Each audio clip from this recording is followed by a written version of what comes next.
Persada FM Radio Visual akan hadir sesaat lagi.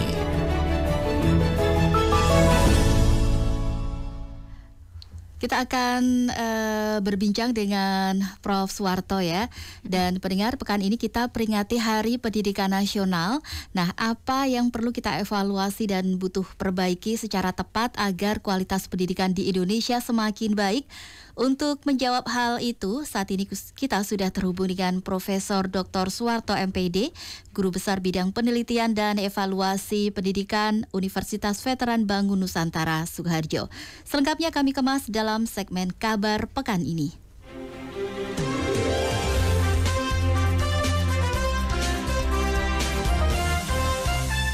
Kabar Pekan ini. Kabar Pekan ini. Assalamualaikum warahmatullahi wabarakatuh. Prof. Warto. Waalaikumsalam warahmatullahi wabarakatuh. Ya. Apa kabarnya Prof. Warto? Alhamdulillah sehat ini. Alhamdulillah. Ya. Di studio Persada FM saat ini bersama saya Ida Aisyah dan juga ada rekan Viana Asifa. Ya, sebelumnya kami ucapkan selamat Hari Pendidikan Nasional terlebih dahulu ya Prof. Suwarto. Dan kaitannya dengan peringatan Hardiknas tahun 2023, apa ini yang ingin Prof. Warto pesankan atau sampaikan kepada pendengar di 11 radio jaringan? Ya, jadi terkait dengan Hari Pendidikan, ya, Hardiknas tahun 2023, saya ingin menyampaikan mestinya kita bicarakan sesuai dengan bulannya. Karena ini bulan pendidikan, mari kita kaji terkait dengan pendidikan di Indonesia, bagaimana hasil evaluasi pendidikan kita, baik pada tingkat dunia maupun tingkat nasional, kan itu ya. Perlulah kita ketahui bahwa kalau kita berbicara terkait dengan pendidikan Indonesia itu, bahwa ada 6 komponen dalam pendidikan. Yang pertama adalah siswa, yang kedua adalah guru, kemudian yang ketiga adalah kurikulum, yang keempat adalah proses pembelajarannya, kemudian yang kelima sarana dan prasarana, termasuk dana di dalamnya, kemudian yang keenam adalah lingkungan pendidikan. Ya. Perlulah kita ketahui bahwa kurikulum ya untuk yang berjalan di negara Republik Indonesia ini sudah berganti-ganti, baik dari tahun 1947 sampai kurikulum 1975, terus kemudian kurikulum 1984, 94, 94, kemudian kurikulum berbasis kompetensi 2004, kemudian kurikulum tingkat satuan pendidikan yang disebut KTSP, kemudian yang sekarang kurikulum 2013 dan disusul dengan kurikulum Merdeka. Jadi terkait dengan kurikulum itu Indonesia sudah berganti berkali-kali, ya perlulah diketahui, tapi nanti hasil PISA ya, yang dilakukan tingkat dunia ini kita berada pada posisi di bawah. Jadi sangat memprihatinkan nanti kan. Kemudian terkait dengan siswa tentu sudah SD dari TK masuk SD masuk SMP dan seterusnya. Ini suatu hal yang biasa. Kemudian kurikulum sudah berganti-ganti. Kemudian gurunya sekarang yang mulai digarap ya, karena hasil pengukuran UKG terkait dengan para pendidik ternyata sangat memprihatinkan juga, di bawah rata-rata di bawah KKM, yang mana UKG itu KKM-nya kan 70, tapi rata-rata di bawah rata-rata, sehingga dengan demikian dapat diketahui kompetensi para guru juga rendah. Oleh sebab itu terkait dengan perbaikan pendidikan di Indonesia ini, guru menjadi komponen utama. Walaupun nanti ketika saya melakukan pendidikan, ya, mengisi pendidikan di Diklat, pendidikan PPG itu, pendidikan profesi guru, yang mana pesertanya ada baik dari prajab, ya, prajabatan maupun daljab dalam jabatan. Ya. ternyata mereka itu memang betul-betul kemampuannya rendah, maka perlu ditingkatkan kemampuan para guru karena itu menjadi kunci utama. Tetapi setelah dididik ya, baik terkait dengan pembuatan media pembelajaran, menyiapkan bahan ajar dan seterusnya, termasuk strategi pembelajarannya, mereka sudah dididik di PPD menjadi lumayan ya, kompetensinya meningkat dibanding sebelumnya. Tetapi nanti setelah terjun di lapangan, sarana dan prasarana yang ada di sekolah itu sangat memprihatinkan. Jadi mungkin LCD juga belum punya, andai kata punya cuma 1, sedangkan jumlah kelasnya ada 6 kelas, sehingga LCD yang cuma 1 itu agak repot ya menggunakannya. Tidak semua guru bisa lebih mudah menggunakan LCD. Lalu kalau kita bandingkan dengan negara-negara di sekitar kita, Singapura misalnya, sudah menggunakan papan namanya touchscreen, sedangkan kita masih blackboard, whiteboard, kan gitu. Jadi begitu jauh sarana dan prasarana yang ada di pendidikan kita, sehingga dengan demikian kualitas pendidikan kita itu perlu ditingkatkan. Ya, kurang lebih itu aja dulu. Nanti ada terkait dengan hasil PISA yang rendah. Ya, kalau kita ungkap di tahun 2018 ya, itu ranking kita juga rendah. Yang terakhir malah 2021 hasil daripada PISA ya, Program for International Student Assessment yang dilaksanakan oleh OECD ya, Organization for Education ya, Economic ya, Cooperation and Development. Ternyata kategori membaca Indonesia berada pada ranking 14 dari 79 negara ya. Jadi kita peringkat 66. Adapun kategori matematika peringkat 10 dari bawah ya. Dari 79 negara yang diukur, ternyata Indonesia menduduki peringkat yang 70. Jadi ranking 10 dari bawah. Adapun kategori sains Indonesia peringkat 13 dari bawah ya. Dari 79 negara yang diukur, maka peringkat siswa di Indonesia menduduki peringkat 67. Adapun siswa yang diukur berumur sekitar kurang lebih 15 tahun, jadi SMP kelas 3 atau SMA kelas 1. Kurang lebih demikian yang perlu kita ungkap lebih dalam nanti. Ya baik Prof. Warto ya. Nah sesuai yang disampaikan tadi begitu, bahwasanya memang masih banyak ya yang perlu diperbaiki. Nah begitu, sesuai dengan kapasitas Prof. Warto, nah ini apa yang perlu segera kita evaluasi Prof agar kualitas pendidikan kita ini semakin meningkat? Ya itu yang sudah saya sampaikan. Kurang lebih kalau kita berbicara evaluasi, tentu kita akan bicara data hasil pengukuran yang berhak mengukur tentang kualitas pembelajaran di Indonesia maupun di negara-negara di seluruh dunia kan. Adapun yang di seluruh dunia sudah saya sampaikan tadi pengukuran dari PISA, tapi kalau dari negara kita sendiri ya, diukur pada waktu itu ya ada UN, ada UAN yang sekarang sudah tidak ada. Ketika UN dan UAN aja dulu passing grade untuk lulus itu 4,5 atau 5,1 dan seterusnya, nggak berani passing grade 6. Yeah. Karena kalau passing grade 6 otomatis siswa yang tidak lulus menjadi banyak. Maka passing grade kelulusan pada saat itu adalah 5,1, 5,4, sehingga dengan demikian yang lulus akan menjadi tampak lebih banyak. Sehingga kalau kita memahami hasil pengukuran yang sesungguhnya, sebenarnya siswa kita berada pada tingkat yang rendah.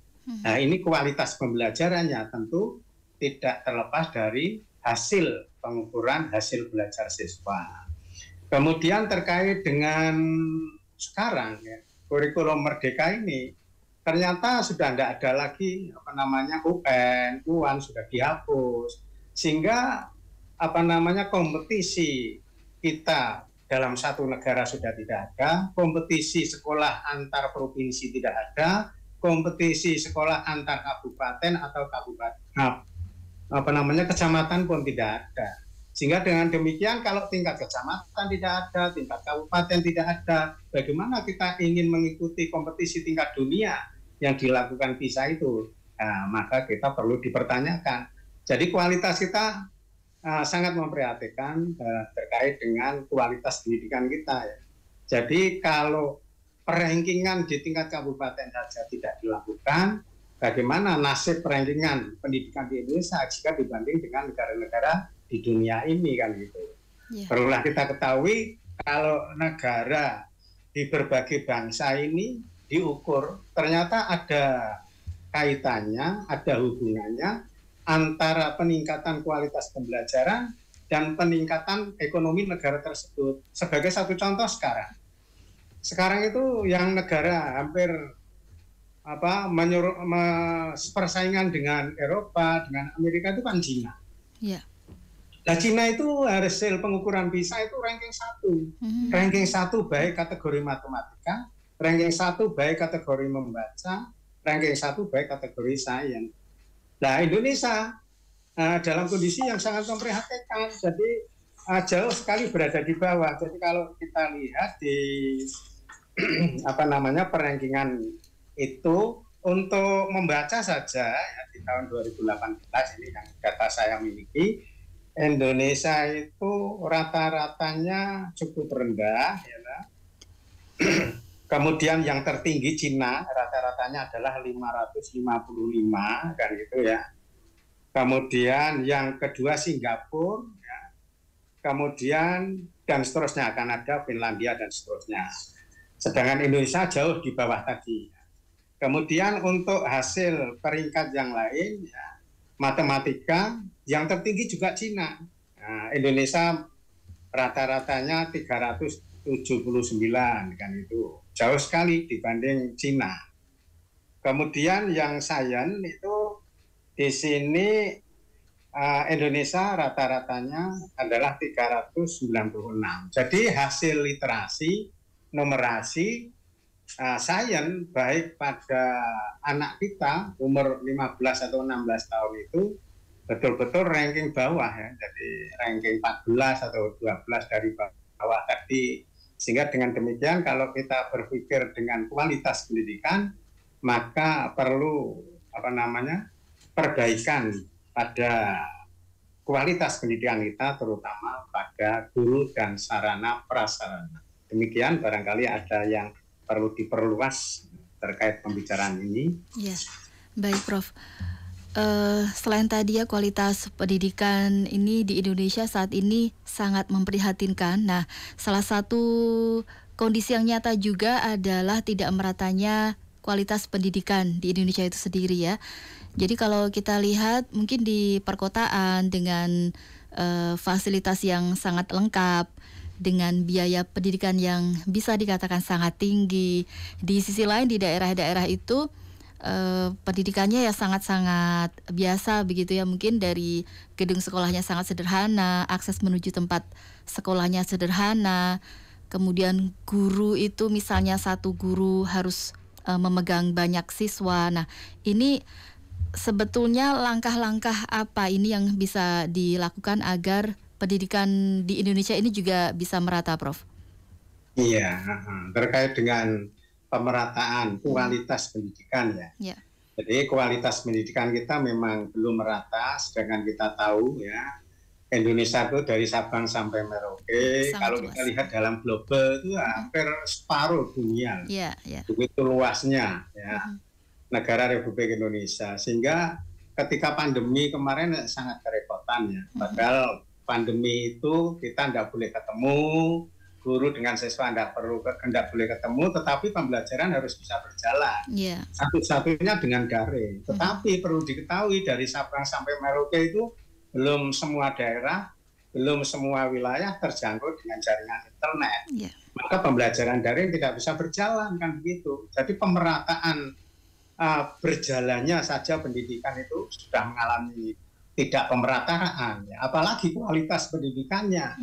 Kualitas itu bisa sama berfokus pada gurunya, berfokus pada sarana prasarana, apalagi pada gurunya.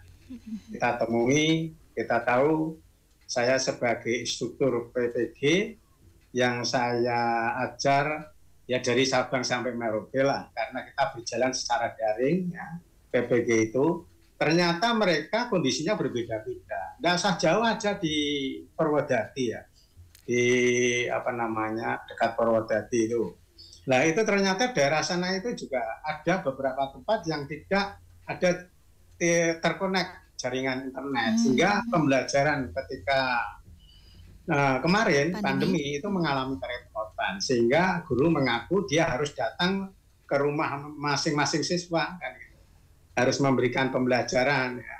Jadi padahal kita tahu bahwa daerah kondisi di situ ya medannya begitu berat kan itu ya, jalannya rusak juga tidak berdekatan, sehingga repot kualitas pendidikan. Nah kalau dibandingkan kota dan desa ya jauh sekali, apalagi 3T ya, terdepan, terpencil, tertinggal. Nah ini sangat repot ya. Terdepan itu artinya kan daerah-daerah wilayah yang berbatasan dengan negara luar, kemudian mereka sudah terpencil, tertinggal. Gurunya kadang-kadang juga tidak sesuai dengan kompetensinya. Misalnya guru IPS harus ngajar matematika, guru bahasa Indonesia harus mengajar matematika, karena kompetensi yang ada pada gurunya dan kompetensi yang dibutuhkan dalam pembelajaran kadang-kadang tidak match. Nah itu juga saya temukan pada siswa-siswa yang ikut PPG ya, mengaku. Jadi kadang-kadang juga tidak linear, sehingga antara ijazah yang diperoleh dengan dia harus mengajar itu tidak ada kecocokan. Nah kalau di kota ya otomatis ya banyak lulusan pendidikan, sehingga kebutuhan akan guru akan lebih mudah terpenuhi dibanding di perdesaan atau di 3T tadi. Sehingga pemerataan guru, kualitas guru, keliniaran kompetensi guru dengan apa yang harus diajarkan tentunya akan berbeda antara di kota, di desa maupun di daerah 3T tersebut. Itu belum sarananya. Jadi gurunya aja sudah tidak kualitasnya beda, sarana dan prasarananya juga berbeda.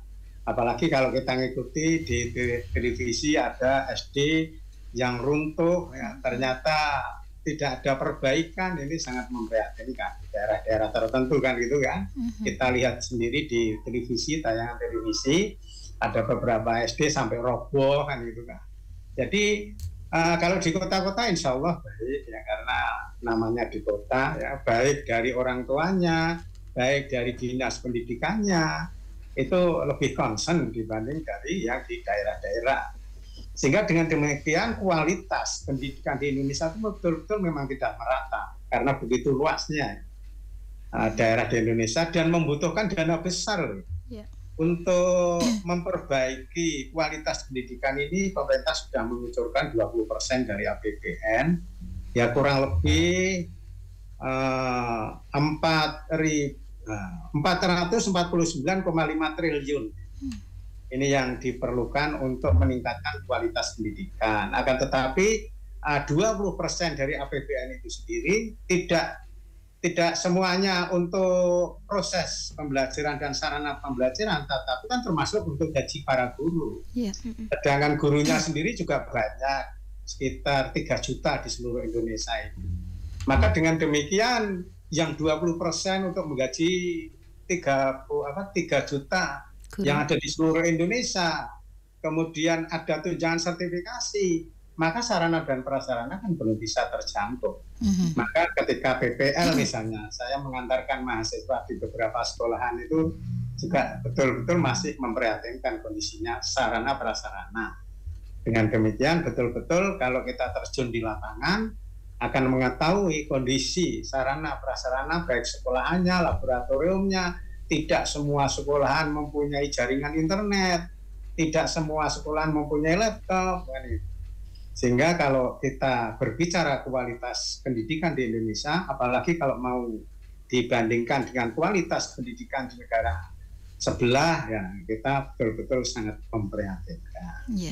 Demikian barangkali penjelasan. Ya, tadi kan disampaikan bahwasanya memang yang penting, komponen penting itu dari guru dan juga sarana dan prasarana, ya, Betul, Prof ya. guru dan Nah, sarana kemudian prasarana. ketika di kondisi seperti ini, di sistem yang tadi yang seperti Prof sampaikan, kurang mendukung kompetitifnya peserta didik begitu. Kemudian juga sarana prasarana yang kurang lengkap begitu ya. Nah, kemudian ini bagaimana ini untuk guru untuk tetap bisa survive di kondisi seperti ini, Prof? Ya, gini aja ya. Makanya saya selalu memberikan penjelasan kepada peserta PPG, tingkatkan kualitas guru masing-masing. Apa yang bisa dikerjakan, lakukan ya. Karena kalau terkait sarana prasarana itu kan kewenangan pemerintahan ya. Kalau kewenangan kita sebagai guru, peserta PPG misalnya gitu, ya tingkatkan kualitas diri. Lah untuk meningkatkan kualitas diri, tidak lain dan tidak bukan memahami strategi pembelajaran. Kita tahu di abad 21, siswa dituntut 4C itu kan, critical thinking, collaboration, dan seterusnya itu. Maka untuk terwujud itu strategi pembelajaran di abad 21, guru harus menerapkan problem based learning, project based learning, discovery learning, dan seterusnya. Yang mana dalam pembelajaran tadi, siswa untuk mencapai tujuan pembelajaran harus dalam kondisi bersama-sama, dalam kebersamaan, dalam sebuah tim.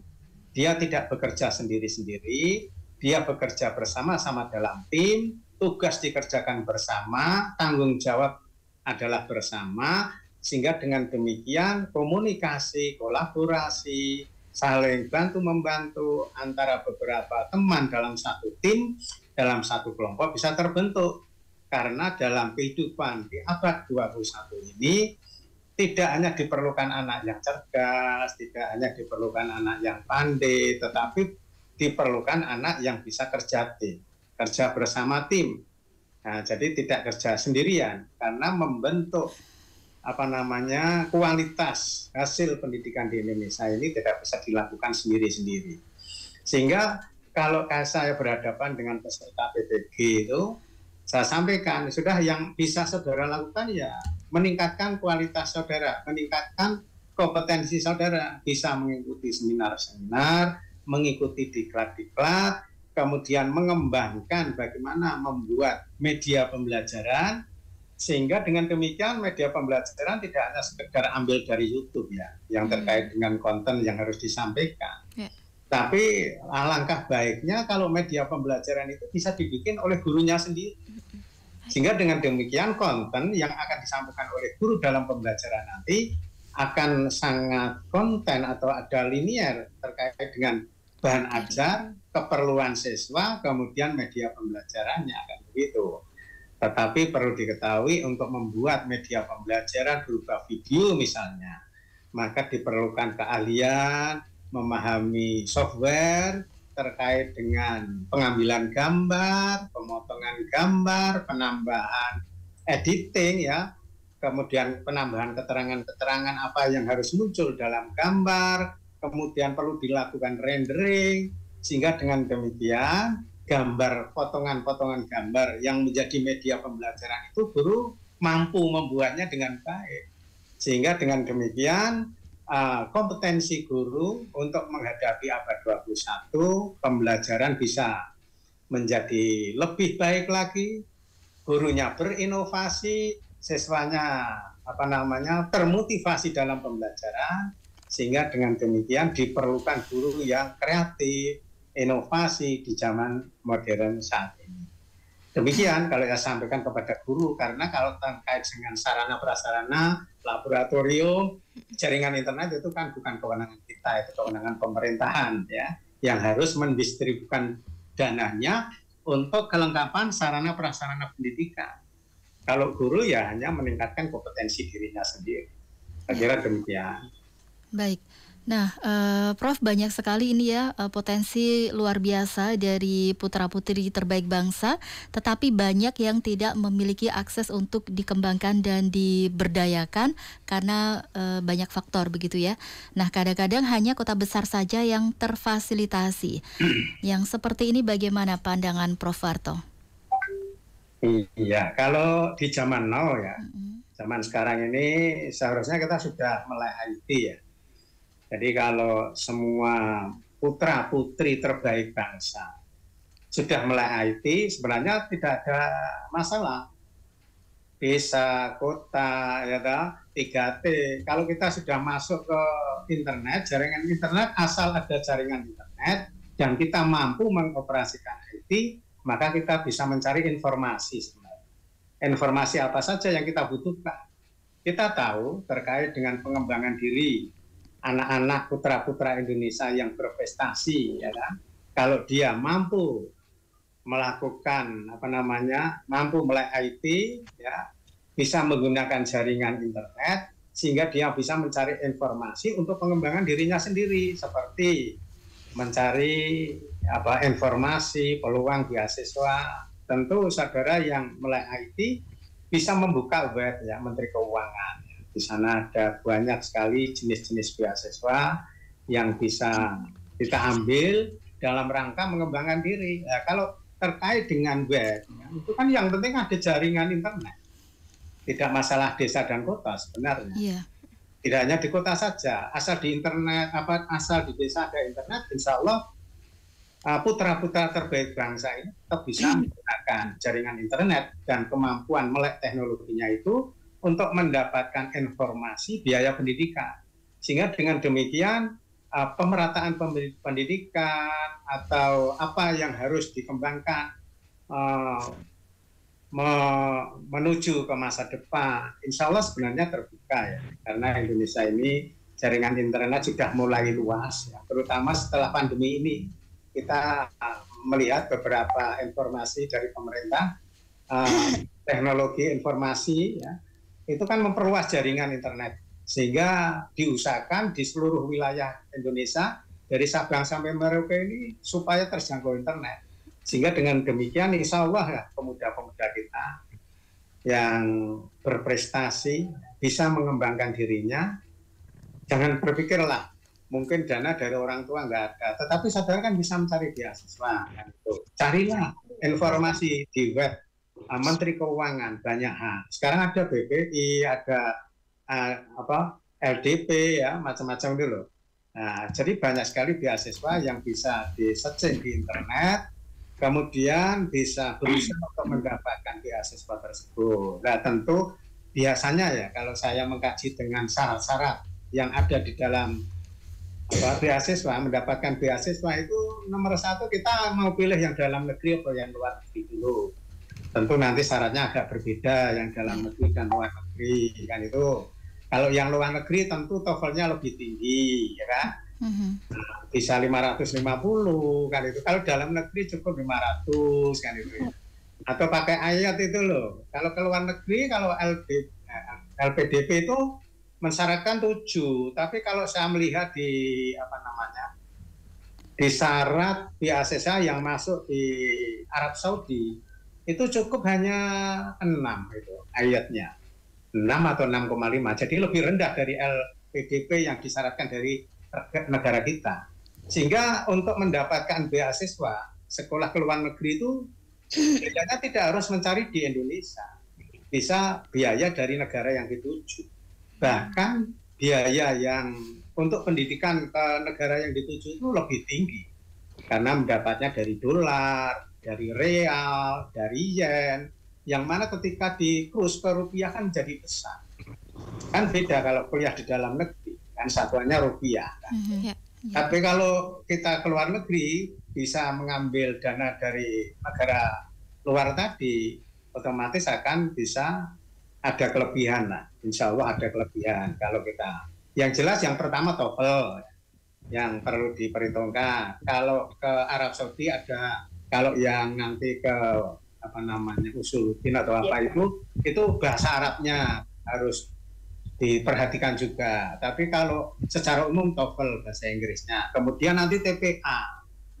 Nah, kalau ke luar negeri nanti terkait dengan Saudi Arabia biasanya mensyaratkan supaya menikah dulu. Ya.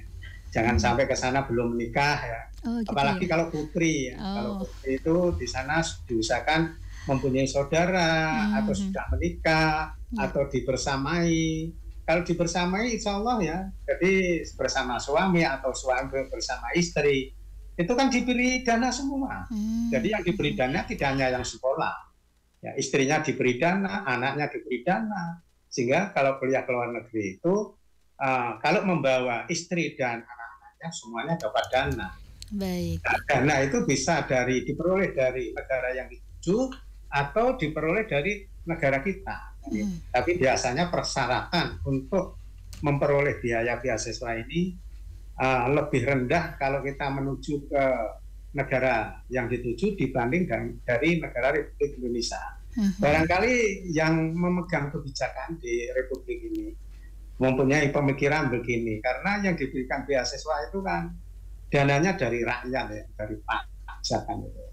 Maka jangan sampai pemberian beasiswa itu salah sasaran, maka dia mengambil standar lebih tinggi ya. Kalau saya lihat ayatnya itu lebih tinggi, 7,0 syaratnya. Betul. Jadi kurang dari itu nggak bisa. Tapi kalau kita lihat dari Saudi Arabia ternyata cuma 6,5 atau 6 bahkan. Jadi lebih rendah. Jadi kalau kita ngambil beasiswa dari Arab Saudi itu malah lebih ringan daripada kita mengambil dari dalam negeri. Kalau dari Arab Saudi ini malah saudara bisa beruntung ya. Bisa sekolah S2, S3, S1, S2, S3, bisa haji ketika musim haji ya, bisa umroh sekaligus. Jadi ke sana itu beasiswanya gratis, sekolahnya gratis, suami istri dibawa gratis juga ya. Kemudian umrohnya bisa kita laksanakan, hajinya bisa kita laksanakan. Kemudian makanannya jelas-jelas halal. Jelas-jelas halal. Beda kalau kita ke negara barat. Ya. Kalau kita belajar ke negara barat, barangkali nanti makanannya mencari makanan halal mengalami kesulitan.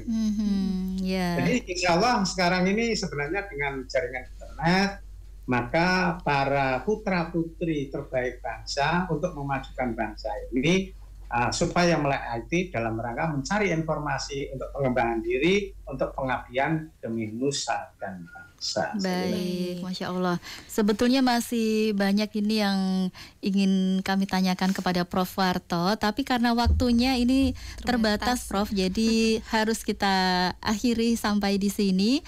Terima kasih sekali masukan dan informasi yang sangat berharga yang sudah disampaikan untuk pendengar semuanya, Prof. Ya, selamat melanjutkan aktivitas kembali, Prof. Warto. Assalamualaikum warahmatullahi wabarakatuh. Waalaikumsalam warahmatullahi wabarakatuh.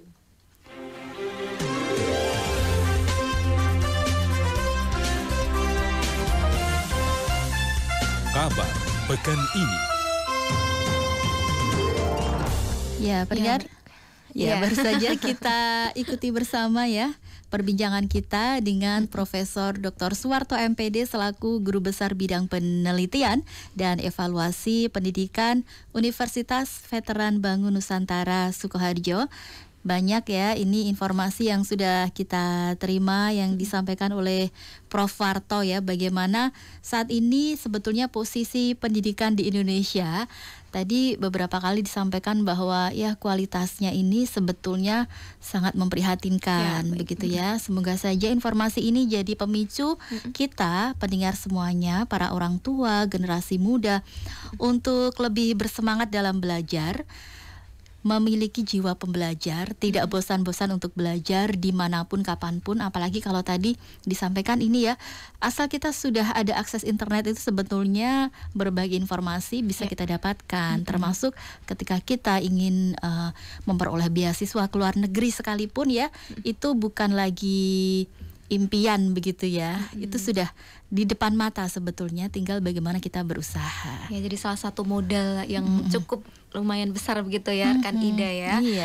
Jadi lebih ke sekarang kita lebih ke pribadi masing-masing kembali untuk meningkatkan motivasi diri begitu ya rekan tinggal Ida mau ya. atau tidak begitu ya. Baik. Dan ini saya pikir juga circle itu sangat mempengaruhi ya. Kalau mungkin circle kita sehari-hari yang santai-santai, yang rebahan, main-main aja gitu, kita pastinya juga ingin seperti itu. Beda kalau circle kita saling kasih semangat gitu kan, saling memotivasi, ini nanti insya Allah hasilnya juga beda begitu. Radio Persada FM.